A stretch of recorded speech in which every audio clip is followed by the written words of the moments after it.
Стана ли въпрос за отслабване и отърваване от излишните мазнини, едва ли има човек, който да не иска това да се случи по възможно най-бързия начин. Колко бързо обаче е достатъчно и препоръчително бързо? В следващите няколко минутки ще ви дам някои насоки, за да постигнете оптимални резултати във вашия процес на отслабване.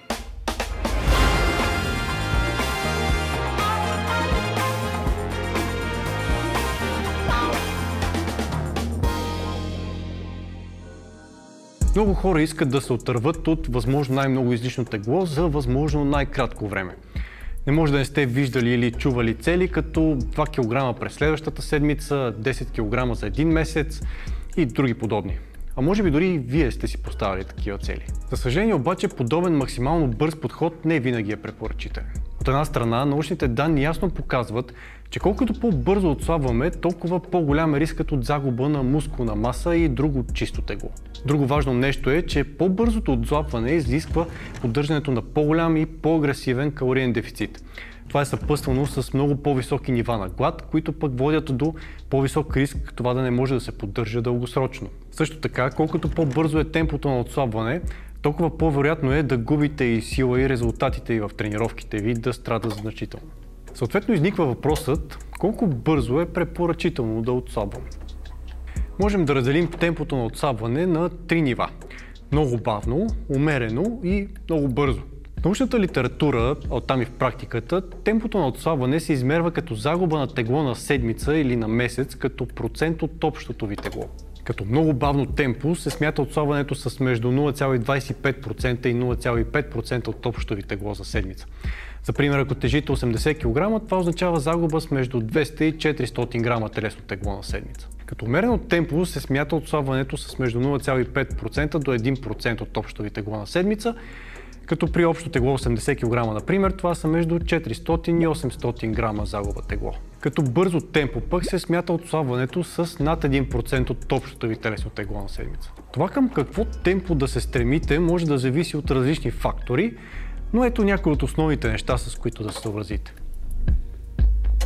Основната и може би единствената причина, поради която бихте искали да губите тегло с възможно най-бавното темпо, е ако се готвите за състезания по бодибилдинг, особено в последните няколко седмици от подготовката, или пък, например, ако се готвите за специална фотосесия, за която имате за цел да достигнете изключително нисък процент телесни мазнини.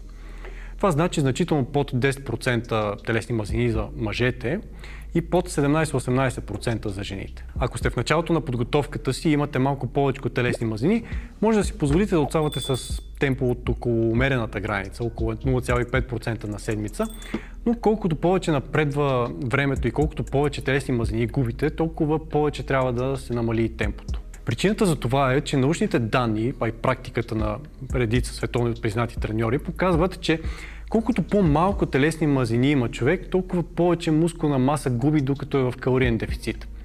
А ако се занимавате професионално с тази дейност и ходите по състезания, то загубата на мускулна маса е последното нещо, което бихте искали да се случи.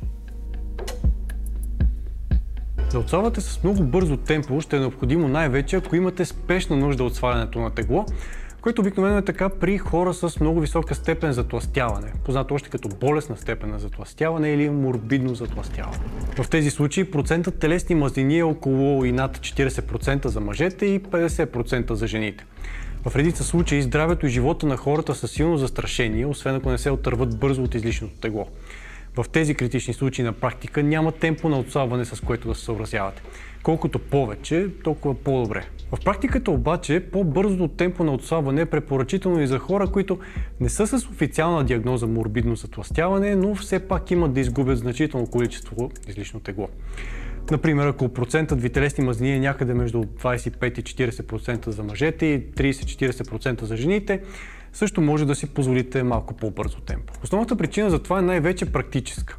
Ако имате да изгубите, например, 25 кг излишни мазнини, ако спазвате умерено темпо, това би ви отнело поне една година време, като абсолютен минимум.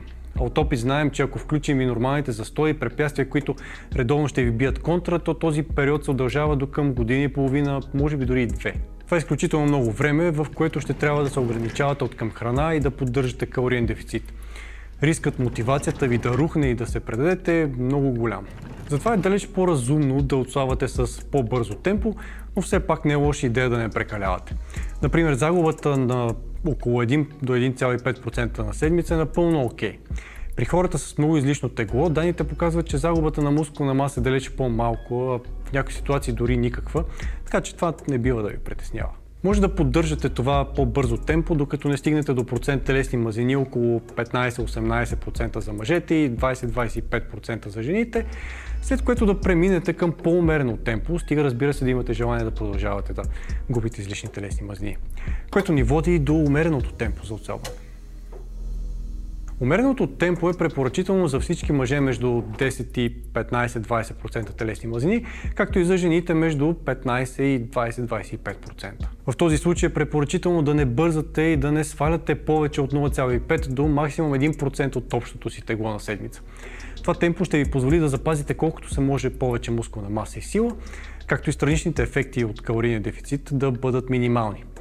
В някои случаи, в зависимост от други фактори, дори е напълно възможно както да подобрите някои от постиженията си в залата, така и да покачите леко мускулната си маса. За отслабването обаче е важен и подходът.